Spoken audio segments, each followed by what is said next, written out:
শুধুমাত্র মাদ্রাসায় পড়লে তাফসীর করা যায় না, কামিল পাস করলে তাফসীর করা যায় না, মাস্টার্স ডিগ্রি পাস করলে তাফসীর করা যায় না।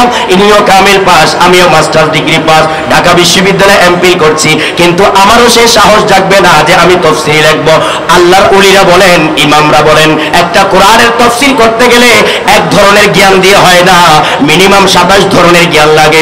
আল্লামা জালালউদ্দিন সুয়ুতী রাহমাতুল্লাহ আলাইহি বলেন, যে কেউ কোরআনের অনুবাদ করতে পারে না, যে কেউ কোরআনের তাফসীর করতে পারে না, আল্লাহ কি উদ্দেশ্যে, কাকে, কখন, কি, কোন প্রেক্ষাপটে কোন আয়াত নাজিল করেছেন, এটা সাধারণ মানুষ বুঝবে না, সাধারণ আলেম বুঝবে না, সাধারণ জ্ঞানী বুঝবে না। এটা বোঝার জন্য একটা রুহানি শক্তির প্রয়োজন, আধ্যাত্মিক শক্তির প্রয়োজন। সেজন্য কোরআনের তাফসীর যে কেউ করেন নাই, কোরআনের তাফসীর যারা করেছেন তারা এক একজন বড় বড় বুজুর্গ, আল্লাহর ওলি।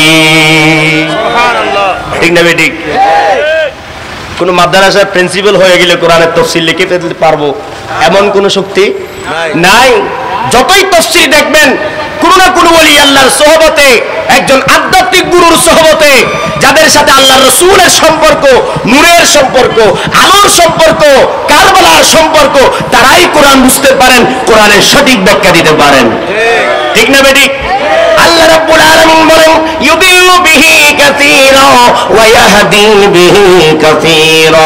সূরা আল বাকারা কোরআনে পাক সাক্ষ্য দিচ্ছেন, এই কোরআনের অপব্যাখ্যা করে, কোরআনের ভুল ব্যাখ্যা করে, কোরআনের ভুল অর্থ করে, কোরআনের ভুল ব্যাখ্যা দিয়ে, কোরআনের ভুল বুঝিয়ে অনেক অনেক মানুষ পথভ্রষ্ট হয়ে যাবে। আমি বলছি না, আল্লাহ বলছে ইউদিল্লু বিহি কাসীরা, এই কোরআনের মাধ্যমে অনেকে পথভ্রষ্ট হবে। অর্থাৎ কোরআন কাউকে পথভ্রষ্ট করে না, কোরআনের অপব্যাখ্যার মাধ্যমে, মিস এক্সপ্লেনেশনের মাধ্যমে, ভুল ব্যাখ্যার মাধ্যমে, নিজের মন গড়া ব্যাখ্যার মাধ্যমে এই কোরআন দিয়ে মানুষ বিপদে পড়ে যাবে, ধ্বংস হয়ে যাবে, ঈমান নষ্ট করবে, জাহান্নামী হয়ে যাবে।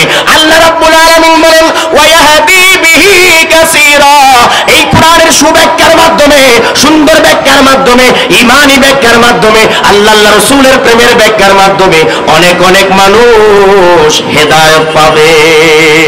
নারে তাকবীর, আল্লাহু আকবার, নারে রিসালাত, ইয়া রাসূলুল্লাহ, আহলে